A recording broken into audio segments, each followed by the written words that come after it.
Hello students, हम start करते हैं एडवांस अकाउंट में अगला chapter number 4, employees share based payment. Employees share based payment यानी इसोप, आपने बहुत नाम सुना होगा इसका। तो एम्प्लॉइज शेयर बेस्ड पेमेंट में अलग अलग टाइप के पेमेंट आते हैं, ठीक है। लेकिन आपके कोर्स में अक्सर आप देखना तो इसोप के क्वेश्चन मिलेंगे आपको स्टडी मटेरियल। तो मैं पहले आपको इसकी थ्योरी समझा दूं। एक्चुअली इसो पर इंस्टीट्यूट ने गाइडेंस नोट इश्यू कर रखा है, ठीक है ना। जैसे अकाउंटिंग स्टैंडर्ड नहीं होते, तो अकाउंटिंग स्टैंडर्ड भी क्या है, गाइडेंस ही तो है। लेकिन जिस फैक्ट पे या जिस टॉपिक पर एस नहीं निकाल पाता इंस्टीट्यूट या एस नहीं दिया इंस्टीट्यूट ने, वहां पर वो गाइडेंस देता है कि आपको इसोप की अकाउंटिंग ऐसे ऐसे ऐसे करना है। तो गाइडेंस नोट जो है वही पढ़ रहे हैं हम। उस गाइडेंस नोट के अकॉर्डिंग मैं पहले आपको कुछ थ्योरी और कुछ टर्म समझा दूं, फिर हम इस चैप्टर के मेन पॉइंट पर आते हैं। तो पहले तो आप ऊपर लिखेंगे employees share based payment. Share based नाम इसका क्या है, शेयर बेस्ड पेमेंट। यानी आप एम्प्लॉइज को शेयर बेस्ड पेमेंट दे रहे हो, शेयर से लिंक पेमेंट दे रहे हो। कौन कौन से होते हैं शेयर बेस्ड पेमेंट, यानी ये समझ लो कि आजकल इंसेंटिव, बोनस, परक्विजिट देने का एक नया तरीका है। पहले कोई भी मालिक अपने एम्प्लॉइज को शेयर नहीं देता था, क्योंकि शेयर्स देगा तो वो कंपनी में ऑनर बन जाएगा, भले कुछ शेयर्स के लिए, पर ऑनर तो बनेगा। अब अधिकांश एम्प्लॉयर अपने एम्प्लॉइज को शेयर देते हैं ताकि वो पार्टिसिपेट करें और उनको भी लगे कि वो जो मेहनत कर रहे हैं वो खुद की कंपनी को ग्रो करने के लिए कर रहे हैं, सिर्फ एम्प्लॉय बन के ना रह जाए। तो यहां पर हम अलग अलग तरीके से पढ़ेंगे कि कैसे एम्प्लॉयर अपने एम्प्लॉय को शेयर बेस्ड पेमेंट करता है। उसमें से एक तरीका होता है इसोप का, एम्प्लॉइज स्टॉक ऑप्शन प्लान। क्या लिखोगे इसमें, employees stock option plan. Plan की जगह स्कीम भी बोल सकते हैं, ESOS भी बोल सकते हैं आप इसको, ठीक है। तो यहां वर्ड मेन है ऑप्शन वर्ड है, यानी ऑप्शनल होता है, कोई कंपल्सन नहीं कि लेना ही पड़ेगा आपको शेयर। दूसरा होता है employees stock purchase plan. Employees stock shares purchase plan. Stock का मतलब भी शेयर ही होता है, ऐसा कुछ नहीं, ठीक है। यहां पर कोई फर्क नहीं है, बट ये परचेज प्लान वो ऑप्शन वर्ड से, उसको ऑप्शन से याद रखोगे, ओ से याद रखोगे आप उसको पी से याद रखोगे, रीजन लिखवाऊंगा। और तीसरा होता है SAR, stock appreciation right.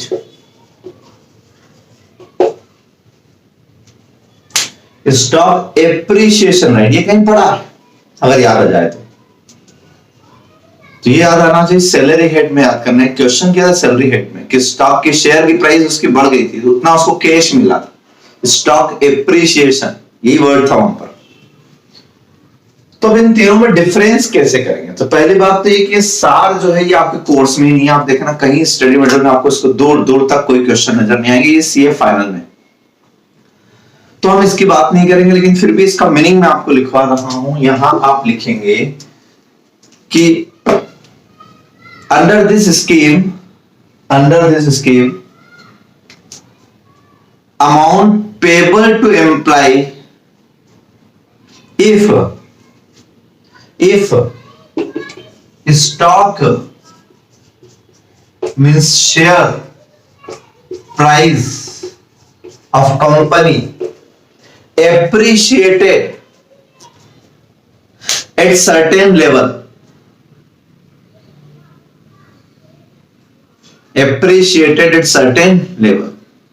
then the difference between two prices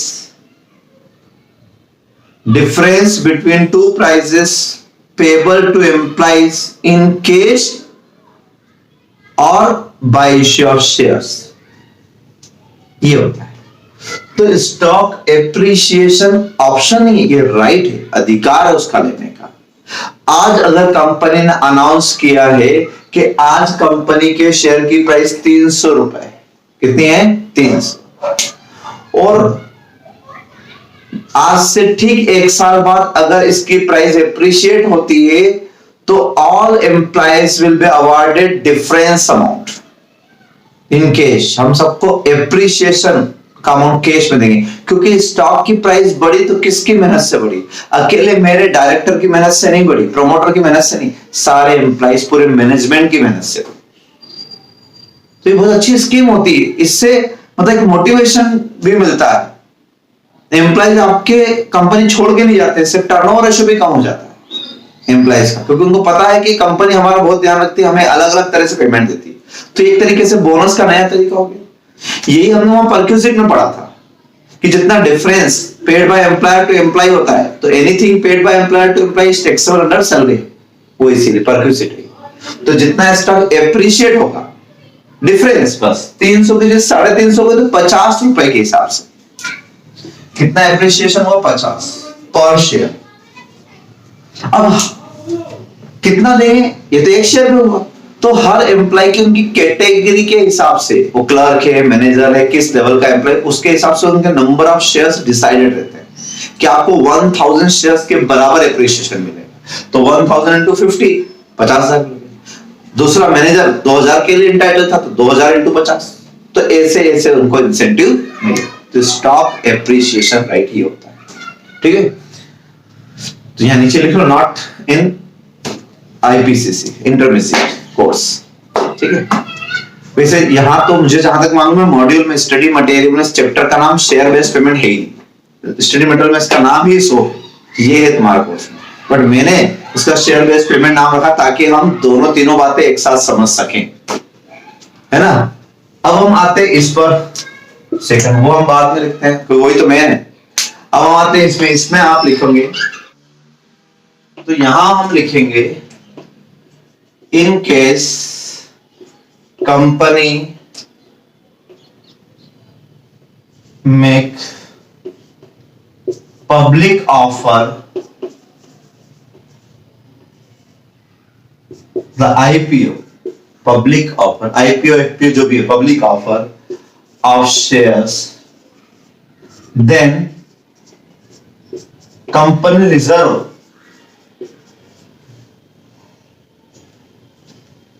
shares for private placement, private placement,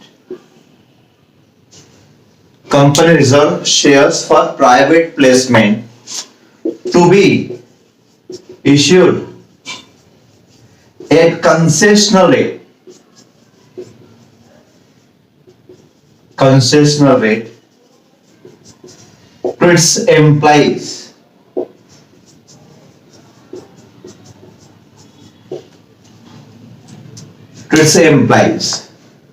without, आगे क्या लिखेंगे? without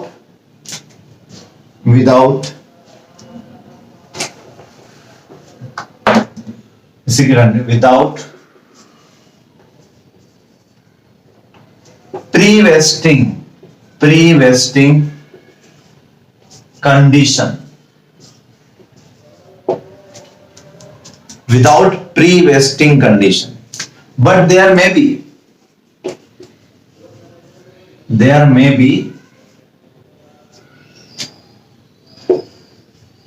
be post vesting restriction on transfer of shares, अभी क्या होता है, तो मैं आपको पहले ये समझा दूं कि कंपनी जब आईपीओ लाती होगी तो आपने सुना होगा कि वो कुछ शेयर्स अपने प्रमोटर्स या अपने एम्प्लॉइज के लिए रिजर्व रखती है, बाकी पब्लिक को इश्यू करती है, लेकिन प्रमोटर और अपने एम्प्लॉइज के लिए थोड़ी कंसेशनल रेट पे देती है। मतलब पब्लिक को अगर उन्होंने 100 रुपए में इश्यू किया तो उसका आपको 95 में इश्यू कर, पैसा आपसे मिलेगी, कोई फ्री में कुछ भी नहीं है, यहाँ फ्री में नहीं है, यहां तो फ्री में था, यहां फ्री में नहीं है, यहां ले रही लेकिन कंसेशनल रेट पे ले रही है, और यही आपके लिए परक्यूजिट है। वहां डिफरेंस दे देते, याद करो, सैलरी वो यही था। तो यहाँ आईपीओ आता, आईपीओ कितने दिन ओपन रहता है? 3 दिन, 4 दिन, 5 दिन खुला रहता है, कोई बहुत ज्यादा दिन नहीं रहते, वेस्टिंग पीरियड नहीं होता बहुत बड़ा कि ये शर्तें तय करोगे 2 साल बाद हम देंगे, 1 साल बाद देंगे, ऐसा कुछ नहीं होता। तो यहाँ पर शेयर्स रिजर्व रखते हैं private placement to be issued at concessional rate to employees, ठीक है। यहां पर भी कोई कंपल्शन नहीं, एम्प्लॉय को लेना ही पड़ेगा, उसकी इच्छा हो तो ले, और क्यों नहीं लेगा जब कम रेट में मिल रहा है। तो यहां पर कंपनी आपको 100 रुपए की चीज 95 में दे देगी, 5 रुपए में, 5 रुपए कम में कंसेशन, वही आपके लिए सैलरी रेट में क्या हो जाता है, परक्यूजिट हो जाता है। तो वो 5 रुपए से के लिए कंपनी ने अभी आपको कोई कंडीशन नहीं रखी। आईपीओ आया, 3 दिन, 4 दिन, 5 दिन खुला रहता है, जिससे पब्लिक अप्लाई करती है, इसे आप भी अप्लाई कर दो, पब्लिक को मिलेगा 100 में, आपको मिलेगा 95 में। तो अभी कोई कंडीशन बोली कंपनी ने नहीं, इसलिए क्या लिखा, कोई without pre wasting, pre wasting मतलब वेस्टिंग, वेस्टिंग मतलब ये अलॉट होने से पहले, अलॉट होने से पहले कोई कंडीशन, प्री वेस्टिंग कंडीशन कुछ नहीं होती। लेकिन कहीं ऐसा ना हो कोई एम्प्लॉय इतना चतुर हो कि आपसे शेयर ले 95 में, कितने मिले 95 में, और लेने के दूसरे दिन मार्केट में बेच दे, क्योंकि डेफिनेटली मार्केट में उसकी प्राइस 100 से ज्यादा ही होगी, 100 या 100 से ज्यादा, क्योंकि पब्लिक ने 100 पे लिया। तो बैठे बैठा उसको कितना रुपए का फायदा, 5 रुपए हो सकता है। जबकि मैनेजमेंट का क्या इंटेंशन था, कंपनी क्यों देना चाहती थी अपने एम्प्लॉइज को शेयर, ताकि वो लोग इस कंपनी में अच्छे से वर्क करे, उनको खुद को ये लगे कि कंपनी उनकी खुद की ऑनरशिप है, उनके पास भी, उनके पास शेयर्स है कंपनी के, वो भी इस कंपनी का एक हिस्सा है। तो कंपनी का व्यू अलग था, कंपनी ये चाहती थी, और एम्प्लॉय ने तो बेच दिया और जॉब भी छोड़ दी। तो ऐसे तो हर कोई बेनिफिट लगा देगा, और हो सकता है एम्प्लॉय की आड़ में उसके कोई रिलेटिव पैसा लगाती एम्प्लॉय के थ्रू, तो कंपनी का नुकसान हो गया। तो कंपनी तो बेनिफिट देना चाहती थी अपने एम्प्लॉइज को, यानी एक तरीके से बोनस परक्यूजिट देना चाहती थी वो, ताकि वो एम्प्लॉइज हमारी जॉब छोड़ के ना जाए। ये एक लालच था एक तरीके का। आजकल लेबर टर्नओवर बहुत है, आपको आजकल इधर जॉब थोड़ा सा पैसा ज्यादा मिला, स्विच ओवर कर लेते हैं बच्चे, यहां से वहां जॉब पे चले जाते हैं। तो कंपनियां उनको रोकने के लिए, क्योंकि वो इतने ट्रेंड लोग हैं, उनको काम सिखा चुके, अब छोड़ के जाएंगे, फिर नए को रिक्रूट करेंगे, तो फिर ये सारी झंझट, फिर उसको ट्रेनिंग दो। तो कंपनी इस तरह के इंसेंटिव्स देती है। तो कंपनी का ये टारगेट है कि ये अभी छोड़ के ना जाए, तो कंपनी प्री कंडीशन तो नहीं लगाई, अभी ले लो आप शेयर, लेकिन post wasting restriction on transfer, company इस शेयर को इश्यू करते समय आपके ऊपर एक रेस्ट्रिक्शन लगा सकती है, पोस्ट वेस्टिंग, वेस्टिंग होने के बाद, यानी आपको देने के बाद, that you can not transfer these shares after या within 3 year, 2 year, 1 year, कुछ भी, जो भी क्वेश्चन में हो। तो कंपनी में impose restriction not to transfer shares within 3 year, within 2 year, जैसा भी क्वेश्चन, ऐसा रेस्ट्रिक्शन, ताकि कंपनी में वो एम्प्लॉय बना रहे और ये 5 रुपए का बेनिफिट इमीडिएट ना ले। ये तो इस केस में सिंपल आईपीओ रहेगा, ठीक है, सिंपल, और आईपीओ में एक ही एंट्री होती है, अक्सर अपन ने देखा, ज्यादा से ज्यादा 2 एंट्री, एप्लीकेशन और उसको दूसरे बाद अलॉटमेंट, खत्म। तो हम यहां पे बड़ी आसानी से एक एंट्री, आप चाहो तो इसके नीचे एंट्री भी लिख लो। जब एम्प्लॉय शेयर्स लेगा, हम कंपनी एंट्री किसकी बुक्स में कर रहे हैं, ये गाइडेंस नोट कंपनीज के लिए, इन्वेस्टर के लिए नहीं। इन्वेस्टमेंट के लिए तो हमने पढ़ लिया S13, कंपनी अपने बुक्स में एंट्री क्या करेगी, तो पब्लिक ने पैसा दिया तो भी वही एंट्री, और शेयर होल्डर ये एम्प्लॉइज पैसा दे तो भी वही एंट्री। आईपीओ में क्या एंट्री होती है, bank account debited to equity share capital account to securities premium, यही करते हैं आप एंट्री। बस यहां थोड़ा सा फर्क आ जाएगा, क्योंकि यहां 5 रुपए का फर्क आएगा, वो 5 रुपए का इंसेंटिव है ना। तो यहां पर एंट्री ये होगी,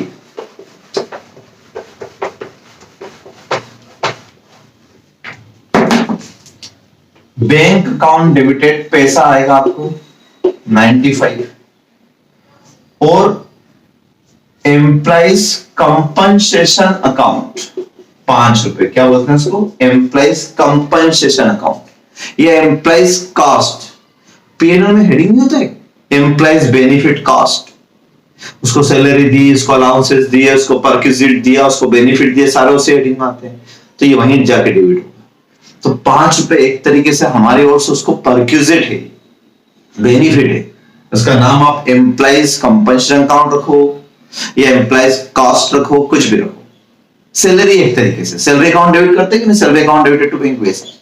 बस ये समझ लो हमने ये कंपनसेशन, ये जो बोनस है, ये जो इंसेंटिव है, ये जो बेनिफिट है, ये जो सैलरी है, ये नॉमिनल अकाउंट डेबिट किया हमने, नाम कुछ भी रखो। और ये हमने कैश में नहीं दी, बल्कि इसको बदले में क्या दिए? शेयर्स दिए, प्रीमियम पर दिए, ऐसे। तो ₹5 छोड़ना नहीं है, एंट्री ₹5 की भी करना है। ₹100 का शेयर, ₹10 फेस वैल्यू की और ₹90 प्रीमियम की, ऐसे। पब्लिक से होता तो क्या एंट्री करते? डायरेक्ट पब्लिक को इश्यू करते तो पब्लिक से तो हमने ₹100 लिए, तो बैंक अकाउंट डेबिटेड ₹100 आते पब्लिक से, उसमें से इक्विटी शेयर कैपिटल के ₹10 हो जाते हैं और प्रीमियम के हो जाते हैं ₹90। वाई बस फर्क इतना सा कि यहाँ आपने ₹100 नहीं दी, 95 आए चेक से, 5 क्यों छोड़ दिए? परक्विजिट के नाम। और परक्विजिट आपके लिए क्या है? आपके लिए कॉस्ट है, एम्प्लॉइज कॉस्ट है। तो ये एंट्री ना करते उतने ये एंट्री कर दिया। तो यहां पर इतनी आसान एक एंट्री होगी बस मात्र। ठीक, हमने शेयर्स अलॉट कर दिए हमारे एम्प्लॉइज को, नरेशन में लिख दे so and so shares allotted to employees under employees stock purchase plan, stock shares purchase plan. ठीक है, लेकिन रेस्ट्रिक्शन होगा डेफिनेटली इस पे, साल 2 साल 3 साल का वो लोग ट्रांसफर नहीं कर पाएंगे। कर देंगे तो कंपनी ने कुछ रेस्ट्रिक्शन के लिए कुछ पेनल्टी कुछ प्रोविजन लगाया होगा कि अगर आप ट्रांसफर कर दोगे तो हम ऐसा करेंगे वैसा करेंगे वगैरह, फॉरफिट कर लेंगे शेयर या कुछ भी। ठीक है, तो हमें उसकी चिंता नहीं करना, हमको तो एंट्री की चिंता करना। अब आते हैं मेन सबसे इंपॉर्टेंट खेल, अगर कुछ है तो वो ये है। इसको यहां पर आप लिखेंगे अंडर दिस प्लान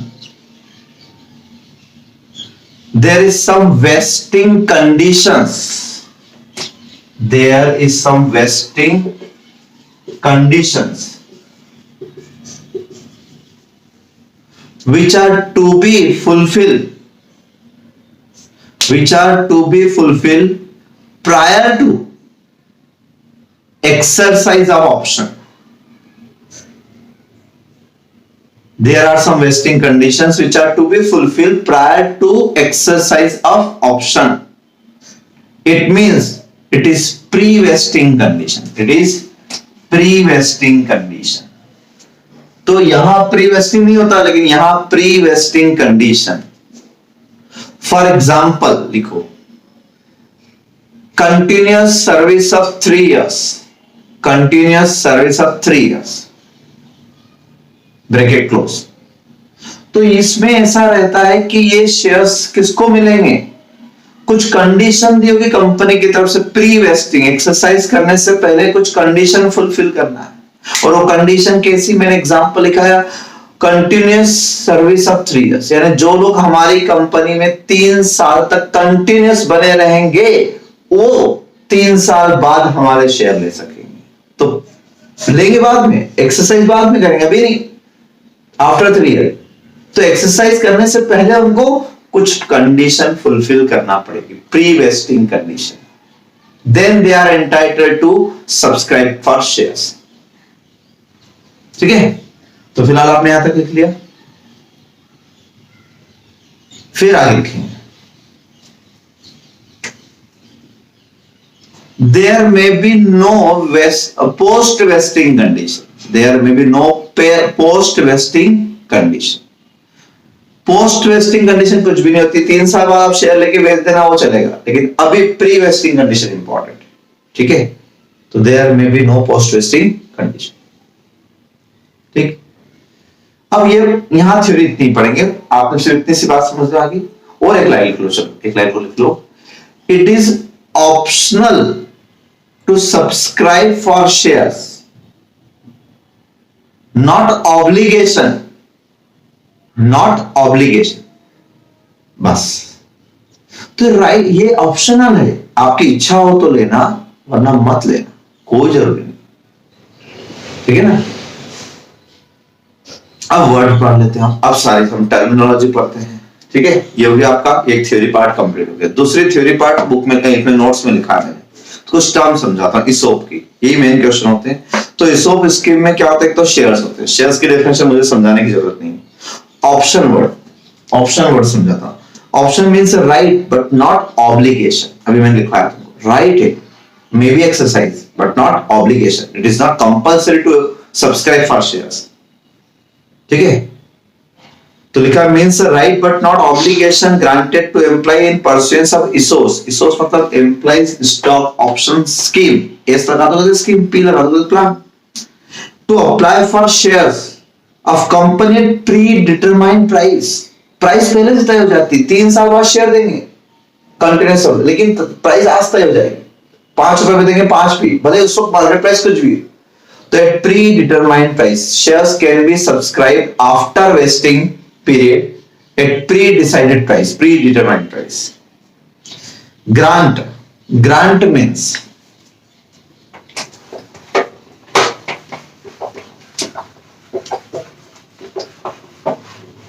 ग्रांट का मतलब यह रहेगा कि जिस दिन आपने इस स्कीम को अनाउंस किया है, grant means issue of option to employees under resource, या अनाउंसमेंट ऑप्शन, अभी शेयर नहीं दिए, यहां इश्यू का मतलब शेयर मत, इश्यू ऑप्शन, अभी ऑप्शन अनाउंस किया, ऑप्शन इश्यू किया कि ऑप्शन आप एक्सरसाइज कर सकते हो। वो कंडीशन क्या है, कंडीशन बहुत सारी हो सकती है। तो पहली डेट होगी ग्रांट डेट, क्या कहेंगे इसको, grant date. Grant date means when option announce by company. तो कंपनी ने जिस दिन ऑप्शन अनाउंस किया उसको हम बोलेंगे ग्रांट डेट। क्या बोलेंगे उसको हम, grant date. That is suppose हम मान लेते हैं 1 अप्रैल 2018, ग्रांट डेट, ठीक है। When option announce and it involves conditions.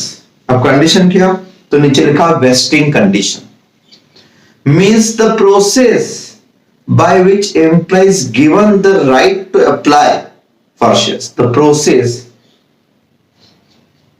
by which employee given right to apply for shares of the company against the option granted to him in pursuance of ESOP. और आगे लिखना चाहो तो लिख सकते हो, there may be internal conditions or market based conditions. Internal conditions or market based conditions. For example जैसे भी एक एग्जाम्पल ऊपर दिया, continuous supply, continuous 3 year service, तो ये इंटरनल कंडीशन हुई कि आप 3 साल रहो हमारे। एक और होती है condition, if sales target achieved so and so, if profit target achieved so and so, then shares allotted to employees. यानी आपको जो प्लान दिया है वो प्लान कब एक्सरसाइज कर पाओगे, if shares price reached at certain level, if profit target achieved, if sales turnover achieved, तब जाके ऐसा, उस कंडीशन में ऐसा होगा, ठीक है। तो अलग अलग कंडीशन होती है। अब ये शेयर, अब ये मार्केट में जो सेल्स होगी, सेल्स टर्नओवर अचीव करेगी, तो मार्केट कंडीशन है, 3 साल रहोगे, ये इंटरनल कंडीशन है। तो वेस्टिंग कंडीशन में बी बेस्ड ऑन मार्केट और इंटरनल बेसिस, ठीक है। मैं एग्जांपल लेता हूं, सपोज 3 साल का, 31 मार्च 2019, 2021, 21 का। Suppose if any employee in employment for continuous period of 3 years, then he is entitled after completing 3 years vesting condition to exercise the option. या कंपनी ने यहां अनाउंस किया, if profit target till 2021 achieved at 500 crore, then employees are allotted shares so and so percentage, so and so rate, turnover achieved so and so, इस तरह की conditions लगेगी। 1 साल की भी हो सकती है, 2 साल की भी हो सकती है, 3 साल की हो सकती है, 6 महीने की भी हो सकती है, ऐसा कुछ नहीं, बट कुछ तो होगा, कुछ तो पीरियड होगा इसमें पीरियड होगा। जबकि जो मैंने सेकंड नंबर प्लान बताया था वो तो आईपीओ था, आईपीओ तो 2, 4, 5 दिन का होता है, महीने भर जाता है, उसमें कोई पीरियड नहीं होता है। तो इसको पहचानने का एक तरीका होता है कि यह प्री वेस्टिंग, मतलब एक्सरसाइज से पहले कुछ भी पीरियड दिया हुआ, भले 15 दिन दे, महीना भर दे, 2 दिन, 2 महीने दे, साल भर दे, तो ये कहलाता है vesting condition. This is the process, या आप अपने मन से लिख सकते हैं there is conditions to be fulfilled prior to exercise option, it is based on market और based on internal, for example so and so. Vesting period means the period during which vesting of option granted to employees in pursuance of resource takes place. Means vesting period is the period during which vesting conditions to be fulfilled. During which vesting conditions to be fulfilled. That period is called vesting period. ठीक है? Exercise. Exercise करना मतलब apply करना। अब ये optional है। मान लो एक एम्प्लॉय 3 साल रह गया, कंडीशन फुलफिल कर दी उसने, उसके बाद वो चाहे तो अप्लाई कर सकता है, एक्सरसाइज कर सकता है और नहीं भी कर सकता है, कोई ऑब्लिगेशन नहीं, राइट। तो when means exercise means making application by employ to the company for issue of shares, means when he apply for shares under this plan, then it means he has exercised the option. Exercise period means the period after vesting period. ध्यान रखना, exercise इस period में कर सकता है क्यों? नहीं। क्या इस पीरियड में शेयर अप्लाई कर सकता है? नहीं।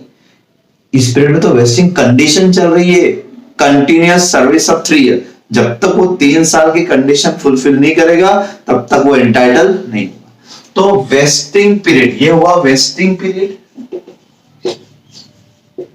During which vesting conditions to be fulfilled, and after vesting period exercise period starts.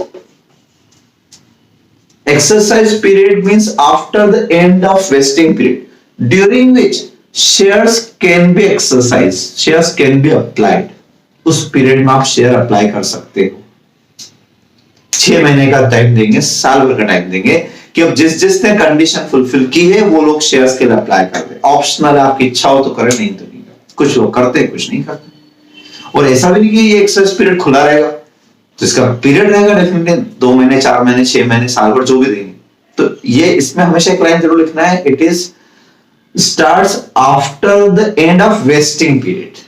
After the end of vesting period access period starts. Exercise price means किस प्राइस पे शेयर अप्लाई करें। Exercise price पहले ही decide हो जाती है, it is pre determined price at on grant date. यहां share apply करेगा वो, लेकिन करेगा उसी प्राइस से, भले मार्केट में कुछ भी हो सके। तो exercise price means price payable by employ for exercising option granted to him in pursuance of resource. It is pre decided, लिख लो, इट इज प्री डिटरमाइंड। और मार्केट प्राइस, यहां पर मार्केट प्राइस डेफिनेटली कुछ और होगी। हो सकता है मार्केट प्राइस 100 और आपसे कंपनी ने कहा हम आपको सिर्फ 25 रुपए में शेयर दे देंगे। कितने देंगे? 25। तो कंपनी का तो नुकसान हो गया। 100 रुपए की मार्केट प्राइस वाला शेयर कंपनी यहीं पर ग्रांट डेट पे 25 में बोल रही है, अनाउंस कर रही है, कमिटमेंट कर रही है, वादा कर रही है कि देंगे। लेकिन देंगे कब? 3 साल बाद। और 3 साल बाद 25 पे ही देंगे, मार्केट प्राइस चाहे कुछ भी हो जाए। मार्केट प्राइस 100 से कम हो जाए या 100 से बढ़ जाए, ठीक है। और मान लो मार्केट प्राइस मार्केट में 24 रुपए रहेगी, तो एम्प्लॉय 25 रुपए में कंपनी से क्यों खरीदेगा? सोचने वाली बात है। वो मार्केट से नहीं ले लेगा तो क्यों लेगा कंपनी से? तो हम कम तो होती ही नहीं, कम होगा तो ये खत्म हो जाएगा, लेफ्ट से हो जाएगा फिर ऑप्शन। डेफिनेटली ज्यादा ही होती है, पर हमको उससे कोई मतलब नहीं, हमको तो मतलब सिर्फ यहीं से बीच में मार्केट प्राइस दी भी हो तो इररिलेवेंट है। ये सारे टर्मिनोलॉजी मैंने आपको समझाया। अब चलिए हम एक काम करते हैं, एक एग्जांपल से करते हैं। Illustration number 1, first number illustration यहां से करते हैं। आप पढ़ के देखो जरा इस इलस्ट्रेशन को, क्या दिए इसमें, grant date.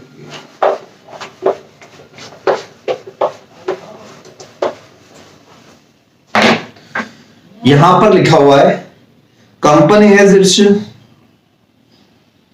share capital divided into shares of 10 each. On 1st January 2007, it granted 10 employees stock option at 40. कितने?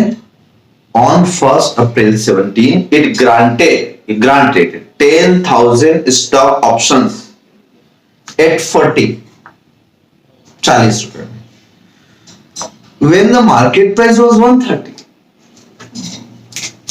तो हर क्वेश्चन में ये डायग्राम जरूर बनाना, ग्रांट डेट लिखना।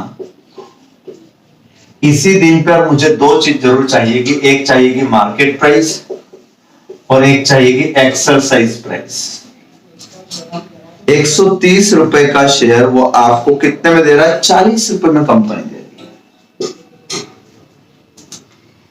The option were to be exercise between 16th December 2007 to 15th March 2008।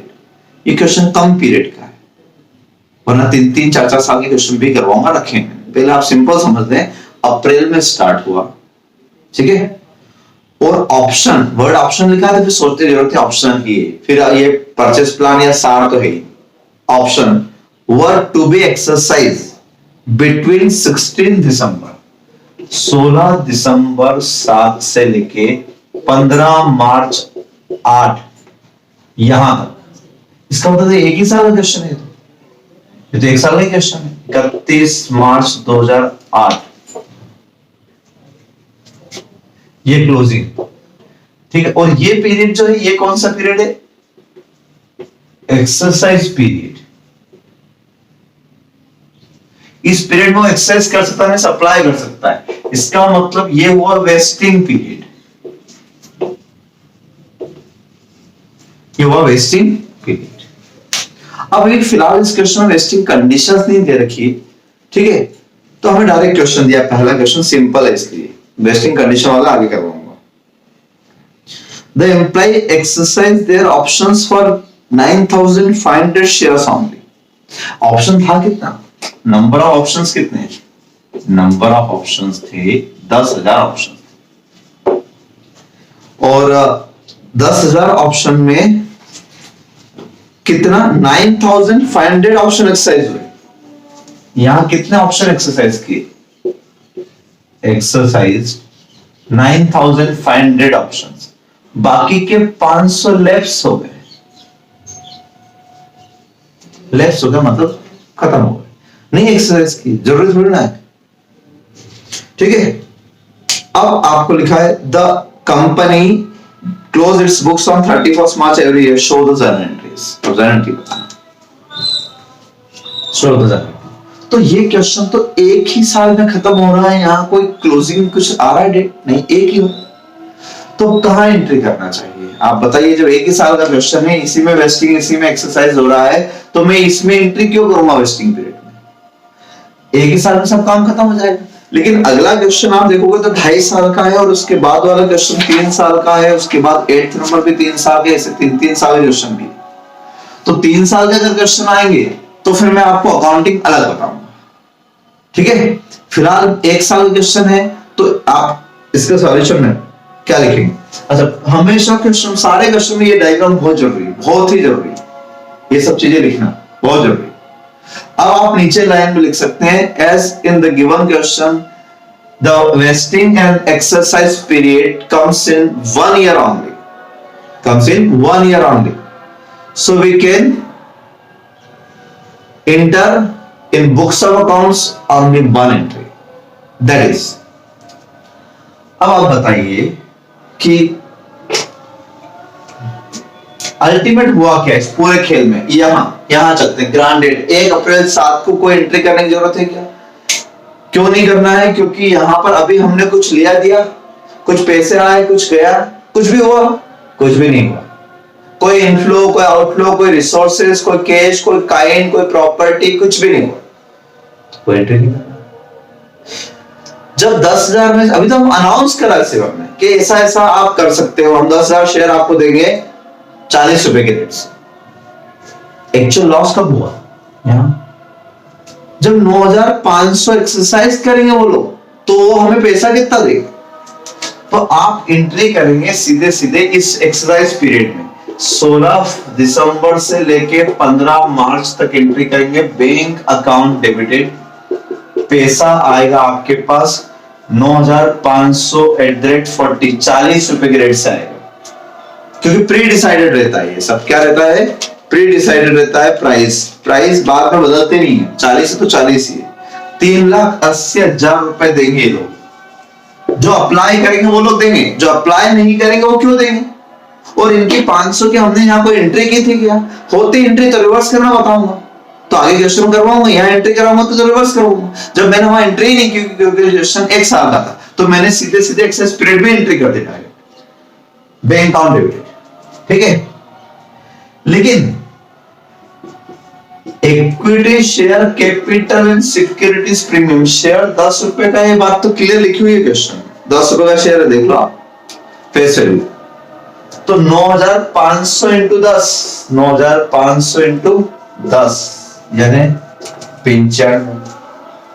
ये दो तो हमेशा फिक्स रहेंगे, कुछ भी नहीं चेंज। फेस वैल्यू फिक्स रहेगी तो कैपिटल में फेस वैल्यू आएगी, और वो कितना देंगे ये पहले से प्री डिसाइडेड रहेगी, एक्सेस पीरियड तो वो देगा। अब क्वेश्चन ये कि प्रीमियम कितने मानना है, और यहां पर employees stock option plan compensation account, यानी इसमें हमने एक्चुअली उनको बेनिफिट कितने का दिया हमारे एम्प्लॉइज को, जो उनको बेनिफिट मिलेगा वो आपके लिए कॉस्ट होगा, एम्प्लॉइज बेनिफिट कॉस्ट, वो हम डेबिट करेंगे। यानी एक तरीके से हमने उनको इंसेंटिव दिया। हमने 130 रुपए की चीज उनको 40 रुपए में दे दी, मतलब ये हमारे लिए, इसको बोलते हैं हम intrinsic value, intrinsic value, intrinsic value. 90,000 रुपए का सही मायने में आपने लॉस कर लिया बैठे बैठे, जो शेयर 130 का था वो आप 40 में दे रहे। अच्छा, मार्केट प्राइस यहाँ की नहीं लेना, market price always as on grant date लेना, बाद में बदलती रहती है, इसे तो रोज बदलती है। तो हमेशा अनाउंसमेंट, क्योंकि आपने लॉस वहां से शुरू हुआ था, आपका कमिटमेंट 90 रुपए का लॉस, एक तरीके से आप 90 रुपए का लॉस का कमिटमेंट यहाँ कर बैठे थे, पोस्टपोन कर दिया था कहां तक के लिए, जब एक्सरसाइज करेंगे तब, लेकिन एक्चुअली तो लॉस हो गया 90 रुपए। और 9,500 लोगों ने एक्सरसाइज किया, तो 9,500 रुपए पर आपका 90 रुपए से लॉस डिसाइडेड हो गया। यानी आपने एक तरीके से 90 रुपए का हमको परक्यूजिट दिया, बेनिफिट दिया। याद करो सैलरी हैक में ये तो क्या था हमने कि 130 रुपए की मूवेबल प्रॉपर्टी 40 में मिल जाए तो 90 रुपए का बेनिफिट, कम में एसेट मिलती थी तो हम परक्यूजिट बोलते थे, यही उनके लिए बेनिफिट, हमारे लिए कॉस्ट। तो 8,55,000 रुपए ये ऐसे डिसाइड करेंगे। तो समझे आप, ये फिगर तय रहेगा, ये फिगर तय रहेगा। ये फिगर कैसे लाओगे आप समझे, ये फिगर हमेशा इसके डिफरेंस से लाओ, ये लॉस होगा। और ये अगर आ गया तो बैलेंसिंग फिगर प्रीमियम। या ऐसा सोच लो कि नंबर ऑफ शेयर्स तो तय है 9,500, 9,500, 9,500, 9,500, ये तय था, ये डिफरेंस आ गया, ये तय था। अब आप खुद सोच लो, यानी हमने 130 रुपए का शेयर 130 में ही तो इश्यू किया। आप देखो ध्यान से, 130 रुपए का शेयर 130 में ही इश्यू हुआ है, 10 रुपए कैपिटल के और 120 रुपए प्रीमियम के। देखो ये आए 120 इंटू 10,000, उतना ही इश्यू किया। बस फर्क इतना है कि 130 का शेयर 130 में इश्यू किया, consideration something in return cash में लिया और काइंड में लिया। तो हमने थोड़ा कैश में ले लिया और थोड़ा हमने उससे सर्विसेज ले ली, सेवाएं ले ली, काम करवा लिया, इतना उससे हमने 90 रुपए के बराबर। तो ये उसका इंसेंटिव था काम करने का। इस दौरान हमने उससे इतना वर्क करवा लिया, इस पूरे वेस्टिंग पीरियड में इतना काम करवा लिया, उसका पैसा। तो उसके बदले में हमने कैश ना देते हुए और हमने उसको शेयर दे दी। यानी तो वही वाली बात हो गई कि salary account debited to cash ना देते हुए आपने उसको शेयर्स दे दिए। Salary account debited to share दे दिए, तो सैलरी आपने कैश में देते हुए, बोनस, इंसेंटिव, कुछ भी बोल सकते हैं आप इसको। आप अपने एम्प्लॉय को कुछ फायदा देना चाहते हो, वो फायदा आपने कैश में ना देते हुए आपने शेयर्स के फॉर्म में दिया, इसलिए तो इसका नाम है चैप्टर का share based payment. Share based payment दिया आपने उसको, तो शेयर पे बेस्ड पेमेंट दिया आपने उसको और दिया फॉर सर्विसेज। तो यूं सोचना है कि सर इसकी एंट्री क्यों की, तो यही तो मॉडर्न अकाउंटिंग है। पहले नहीं करते थे लोग, पहले लोग सोचते थे 40 रुपए 40 रुपए, बात खत्म करो। नहीं, गलत। अगर ऐसा किया तो आपका वो 90 रुपए का जो कंसिडरेशन है वो भी कुछ न कुछ कारण से उसके सर्विसेज के बदले में वो भी रिकॉर्ड होना चाहिए।